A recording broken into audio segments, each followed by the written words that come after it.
Hey everybody, happy Friday. Scott here, Bolted On.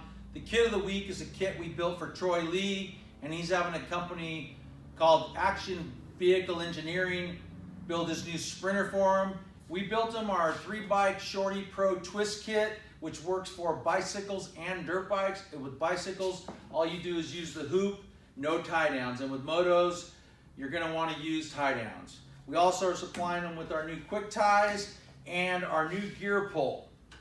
The gear pull is a quick release, goes in 4 different directions.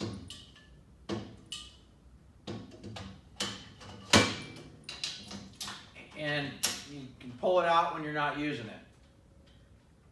Also, take a look at this side.